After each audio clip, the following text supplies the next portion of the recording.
네, 이번 순서는 경제 용어나 경제 상식을 보다 알기 쉽고 재미있게 풀어드리는 경제 아는 만큼 보인다 시간입니다. 네, 화면으로 함께 만나보시죠. 철학자 아리스토텔레스, 중세의 교황들, 그리고 종교 개혁가 마르틴 루터. 한 시대를 풍미했던 철학자와 종교 개혁가 그리고 교황들은 당시 공통적으로 주장한 것이 있다. 그것은 바로 빌려준 것에 대한 이자를 받지 말라는 것이다. 이슬람교에서는 율법 샤리아에 의해 여전히 이자를 받는 것을 엄격히 금지하고 있다. 돈을 빌려주고도 이자를 받지 못한다면 돈을 빌려줄 사람이 있을까? 이에 무슬림들은 규제를 회피하기 위한 방법을 고안해내기 이르렀다. 그것이 바로 이슬람 국가들이 발행하는 채권인 수쿠크다.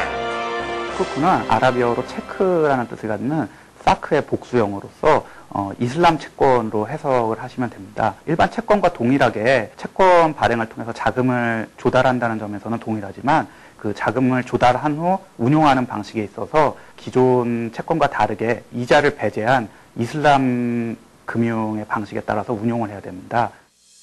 국제 유가가 급등하면서 막대한 규모의 오일머니가 이슬람 지역으로 유입되자 이슬람 은행의 금융 상품이 주목받게 되었는데 그 대표적인 것이 바로 수쿠크다. 수쿠크의 가장 큰 특징은 이자 대신 투자된 자금에 의해 발생하는 사업이나 실물 거래의 수익을 지급한다는 것이다. 예를 들어 주택을 구매하고자 하는 사람이 이슬람 금융기관에 이를 요청하면 금융기관은 투자자에게 채권을 발행하고 돈을 받아 주택을 구입한다. 이렇게 주택을 소유하게 된 금융기관은 주택 가격에 일정 마진을 더해 주택 구매자에게 재판매한다. 주택 구매자는 일정 기간 동안 주택 대금과 마진을 금융기관에 분할해서 갚는다. 이슬람 금융기관은 여기서 발생한 수익인 마진의 일부와 주택 구입 자금의 원금을 투자자에게 다시 배분한다. 이슬람 채권인 수쿠크는 이처럼 실물 자산을 기초로 하고 있기 때문에 다른 채권보다 안정적이고 유동 물량이 적어 수익률도 높다는 평가를 받고 있다. 이자 개념을 배제하기 위해서 자금 이용자와 금융기관 간의 거래는 실물자산의 거래를 동반해서 이루어지게 되고 자금 이용의 대가로 그 자산에 대한 이용 수익료라든지 수수료 등을 지급하게 됩니다. 실물자산의 거래가 동반되더라도 종교적, 도덕적, 사회적으로 적합하지 않은 기업들 또는 거래에 대해서는 금지가 되어 있는데요. 예를 들면은 도박, 아니면 담배, 포르노, 무기 제조 이런 그다음에 돼지고기 이런 품목이 해당이 됩니다. 수쿠크는 이슬람식 채권의 활성화 대책을 잇따라 내놓으면서 계속해서 시장 규모를 확대해 가고 있다. 올해 2월에는 인도네시아가 약 1조 원의 수쿠크 발행에 성공했고 미국의 최대 기업인 GE도 곧 수쿠크를 발행할 예정이라고 한다. 이처럼 이슬람 금융의 투자 가치가 상승함에 따라 국내에서도 수쿠크에 대한 관심이 높아지고 있다. 세계 금융시장에서 이슬람 금융의 그런 중요성과 잠재력에 대해서 주목하게 되면서 국내에서도 금융기관 중에서는 증권업계를 중심으로 그리고 비금융기관에서는 공기업을 중심으로 이슬람 자금을 유치하려는 노력이 진행되고 있습니다.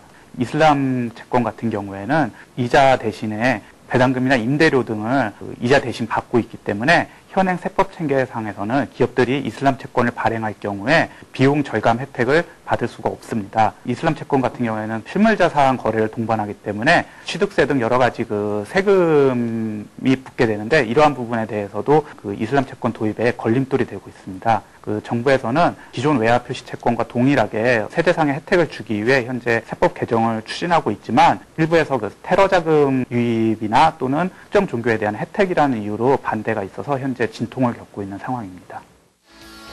최근 발생한 금융위기에서도 빛을 발하며 점차 투자 매력을 높여가고 있는 수쿠크.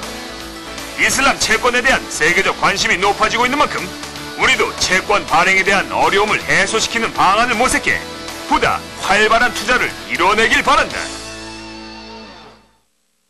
유럽 심장학회의 발표에 따르면요, 정상 혈압을 가진 심장병 환자가 하루에 커피 한두 잔 정도씩을 계속해서 마시면요, 더 큰 심각한 문제를 피할 수가 있고 정상 혈압도 그대로 유지할 수 있다는 연구 결과가 나왔다고 해요. 네, 이 그리스의 한 연구팀이 연구한 결과인데요. 이 네. 심장병이나 관상동맥 그 환자들의 커피 섭취를 조사를 해봤더니 이 환자들 가운데 정상 혈압인 사람이 커피를 하루에 한두 잔씩 마셨을 경우에 마시지 않은 사람보다 심부전 위험이 88% 정도 줄어들었다고 합니다. 네. 그런데 좀 주의를 해야 될 것이 커피에 들어있는 항산화 물질이 고혈압 환자에게는 좀 좋지 않게 작용할 수도 있다고 하니까요. 혈압이 좀 높은 분들은 하루에 커피 한 잔 이상씩은 마시지 않는 게 좋을 것 같습니다.